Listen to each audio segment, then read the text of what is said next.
నా ప్రేమ లోకం నువ్వే అంటున్నా, నీతో ప్రయాణం ఇష్టమేనన్నా, ప్రేమ తెలిపిన రామ చిలుకను హత్తుకోమన్నా.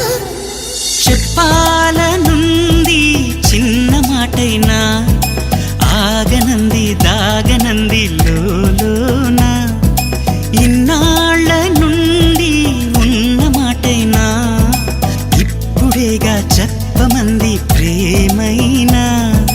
పెదవి కదిలించుకో, మనసే వినిపించుకో, పరదా తొలగించు కొంతైనా.